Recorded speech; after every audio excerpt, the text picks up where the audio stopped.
Cavin's diary Tamil channel சார்பாக உங்கள் அனைவருக்கும் வணக்கம். இந்த சித்திரை மாதத்தில் அதிர்ஷ்டமான மாதமாக எந்தெந்த ராசிகளுக்கு இருக்க போகுது, லாபத்தையும் ஆரோக்கியத்தையும் அதிகரிக்கக்கூடிய மாதமாக எந்தெந்த ராசிகளுக்கு அமையப்போகுது அப்படிங்கிறத பற்றி பார்க்கலாம் வாங்க.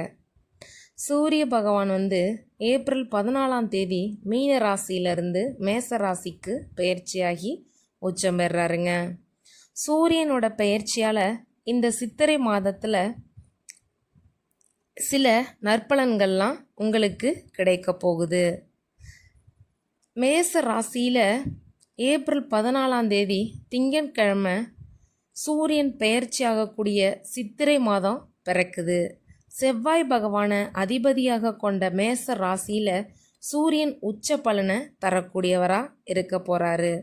12 ராசி மண்டலத்தில் முதல் ராசியில் சூரியன் நுழையக்கூடிய நிலையில் மேஷம், சிம்மம் உள்ளிட்ட ஒரு 5 ராசிகளுக்கு மிக மிக மங்களகரமானதாகவும் நன்மைகள் நடக்கக்கூடியதாகவும் இருக்குங்க. மேச ராசியில் நவகிரக தலைவன் சூரியன் உச்சம் பெறுறதுனால உங்களோட மனசில் எதிர்மறை எண்ணங்கள் இருந்தது எல்லாமே விலகும். எதிரிகள் தோற்கடிக்கப்படுவாங்கங்க. இந்த சித்திரை மாதத்தில் நெருங்கிய நண்பர்கள், குடும்ப உறுப்பினர்களுடனான உறவு எல்லாமே மேம்படும். காதல் வாழ்க்கையில் உறவு மேம்படும். மாணவர்களுக்கு பொறுத்தளவில் சாதகமான காலமாக இந்த சித்திரை மாத காலம் அமையப்போகுது. படிப்பில் முன்னேற்றம் ஏற்படும். இந்த மாதத்தில் உங்கள் கோபத்தை கட்டுப்படுத்தி நிதானமாக செயல்பட்டீங்க அப்படின்னா வெற்றியும் உறவில் வலுவும் ஏற்படும் அப்படிங்கிறத சொல்லலாம். குடும்பத்தையும் பணியிடத்தையும் ரொம்பவே அனுசரித்து செல்லணும். சிம்மராசிக்காரவங்களை பொறுத்தளவில் கடின உழைப்பு உங்களுக்கு இருந்துச்சு அப்படின்னா அதிர்ஷ்டம் உங்களுக்கு தாங்க. சிம்மராசி அதிபதியான சூரியன் மேச ராசியில் உச்சம் பெறாரு. சூரியன் பெயர்ச்சி பாக்கியஸ்தானத்தில் உச்ச பலனை தர இருக்கிறதுனால உங்கள் கடின உழைப்பிற்கான நல்ல பலன் உங்களுக்கு கிடைக்குங்க. கடின உழைப்புனால நீங்கள் முன்னெடுக்கக்கூடிய எந்த ஒரு செயல்கள்லையும் வெற்றி கிடைக்குங்க. குடும்பத்தில் உறவுகளை அனுசரித்து செல்வது ரொம்பவே நல்லது. முக்கிய வேலைகளை முடிக்கிறது உறவினர்களின் ஆதரவு உங்களுக்கு கிடைக்குங்க. இந்த மாதத்தில் உடல் ஆரோக்கியம் ரொம்பவே அருமையாக இருக்கும். ஆரோக்கிய பிரச்சனையில் நீங்கள் இருந்தாலும் கொஞ்சம் முன்னெச்சரிக்கை நடவடிக்கை இருக்கிறது ரொம்பவே நல்லதுங்க. துலாம் ராசியை பொறுத்தளவில்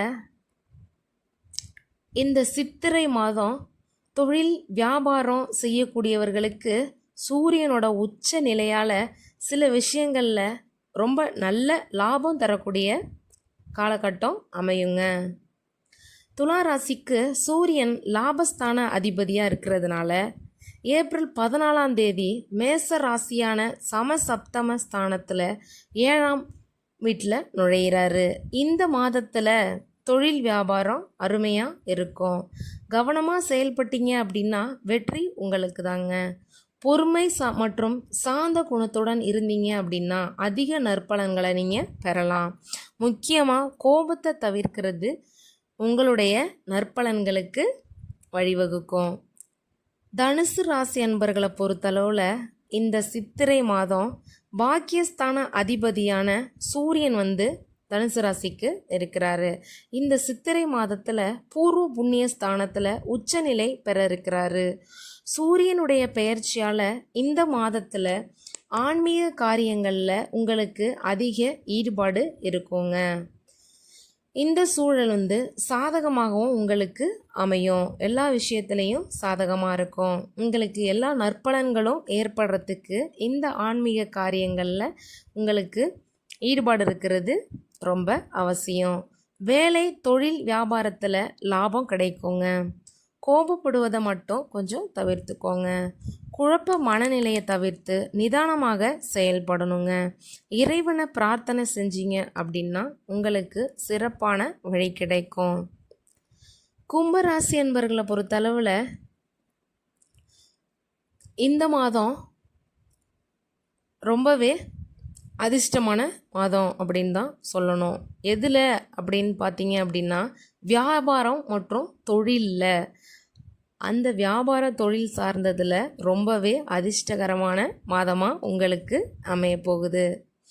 கும்பராசிக்கு இந்த சித்திரை மாதத்தில் 7ஆம் வீட்டு அதிபதியான சூரியன் தைரியஸ்தானத்தில் உச்சநிலை பெறாரு.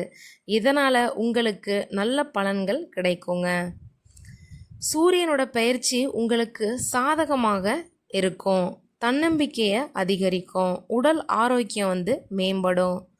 வாழ்க்கை துணையுடன் உறவுகள் மேம்படுங்க. அரசாங்க நிர்வாகம் தொடர்பான விஷயங்களில் உங்களுக்கு லாபம் தரக்கூடிய மாதமாக இந்த சித்திரை மாதம் அமைய போகுது. எதிரிகளை உங்களால் வீழ்த்தக்கூடிய ஒரு அருமையான மாதமாக இருக்கும். அலுவலகத்தில் பதவி உயர்வு உங்களுக்கு கிடைக்குங்க. சிலருக்கு விரும்பிய இடமாற்றம் கூட கிடைக்கிறதுக்கு வாய்ப்பு இருக்குதுங்க. தந்தை அல்லது தந்தை போன்ற ஒருவருக்கு சேவை செய்ய உங்களுக்கு வாய்ப்பு கிடைக்கும். அந்த வாய்ப்பை பயன்படுத்தி உங்கள் வாழ்க்கையில் எல்லா வளமும் பெற்று நல்லா இருப்பீங்க. நன்றி, வணக்கம்.